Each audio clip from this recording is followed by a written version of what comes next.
Autoline Daily is brought to you by Bridgestone, your journey, our passion, and by Dow Automotive Systems, improving durability and increasing design flexibility with Betamate structural adhesives at dowbetamate.com. Hello and welcome to Autoline Daily.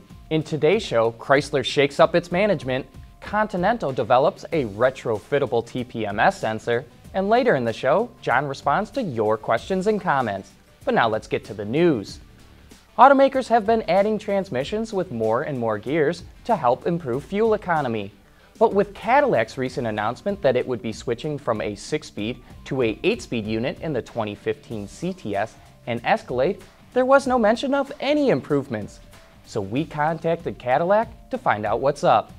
According to the company, there will only be a small improvement with the Escalade, and it's not known if it will be reflected on the EPA rating, which in turn may not lead to a restatement of fuel economy on the label. The driving dynamics will most likely be better, and Cadillac can say it's ahead of or at least up to date with its competitors. But other than that, was there really a need to make the switch? And now over to Chrysler, which has made some management changes. The company named John Nigro its new head of NAFTA product development, which is effective immediately. He has been with the company since 1984 and was most recently in charge of systems and components engineering. Nigro replaces Mark Chernoby, who has been appointed to the Chief Operating Officer of Product Development. In addition to that change, Chrysler also created a new division of vehicle safety and regulatory compliance. The new post will be led by Senior VP Scott Kunselman, who will report directly to CEO Sergio Marchionne. Chrysler's global engineering group was previously in charge of safety and regulatory compliance. You know, I've highlighted some of the drawbacks with tire pressure sensors in the past, but supplier company Continental is looking to fix some of those issues. Vehicles today that are equipped with TPM systems require a specific TPMS sensor, some of which need to be programmed. But Continental's new retrofittable VDO-REDI sensor has only 3 different variants, and it's shipped pre-programmed. So once it's installed, it only has to relearn its new location on the vehicle. The other big advantage to the REDI sensor is that it's glued to the inner surface of the tire rather than attached to the valve stem, which can make it very easy to break an expensive sensor when removing the tire from the wheel. The sensor is glued in a similar way a tire patch would be, so there should be no worries of it ever jarring loose. If the cost is close to or the same as a valve-based sensor, I would prefer to have the REDI sensor in my vehicle. And hey, don't forget to check out our coverage of the Dream Cruise from Woodward Avenue, which will be brought to you by our sponsors Dodge and Mopar. We'll be interviewing a number of guests, including the head of the Mopar brand, Pietro Gorlier, and Richard Cox, director of Dodge and SRT. If you've got any questions about either of those brands, or you just want to know more about one of the greatest automotive spectacles on earth, you can start sending us your questions now using Twitter. Just submit them using the hashtag WoodwardLIVEDodgeMopar. And join us this Friday, August 15th at 4 p.m. Eastern Time at our website, Autoline.tv. Coming up next, John answers your questions in You Said It. Here's another great thing about the all-around performance of our Dueler tires. A comfortable, quiet ride. Oh. At Bridgestone, our passion for performance knows no bounds. Hello to all you out there in Autoline land. Now it's time for some of your feedback. Bob D decided he had to weigh in on all this talk about the adaptive radar systems mounted on the front end of cars.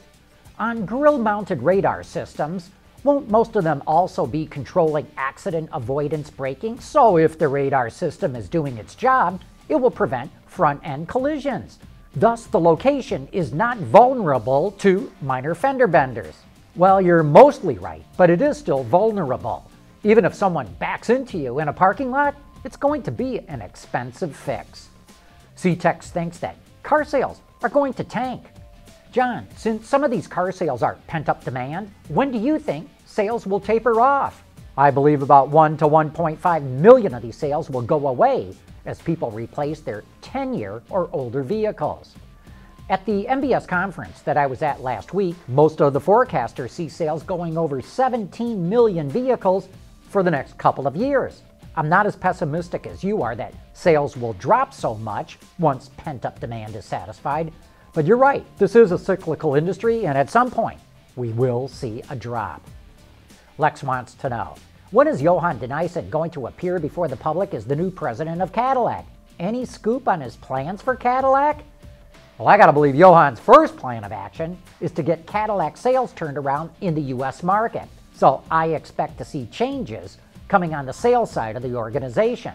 Next, he's really got to get sales going in China and then look for opportunities in other parts of the world. He can't do much about the product before 2018, but he can take quick action on the sales front. MJB says, that Mini Takes America cruise sounds like an absolute blast. However, how exactly is a drive that involves and benefits only a few hundred Mini owners more effective than an $8 million 60-second Super Bowl spot that gets seen by multiple millions? Well, there's room for both, right? I mean, the Super Bowl ad reaches a wide audience, but Mini Takes the States generates hardcore loyalty that those participants will likely remember for the rest of their lives, and then they'll go out and tell everyone they know all about it. Ducati heard our report about how a mountain range in Antarctica is named after the Ford family. Good information on the Ford ranges, he says. How did this historical information come about? Well, Ducatista, I was reading a book called The Arsenal of Democracy, and lo and behold, the author dropped this gem about the Ford ranges in Antarctica.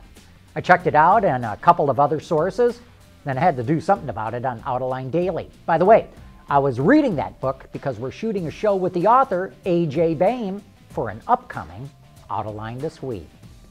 Hey, thanks for all your comments and questions. Though we can't answer them all, we appreciate going through them. And that wraps up today's show. Thanks for watching, and please join us again tomorrow.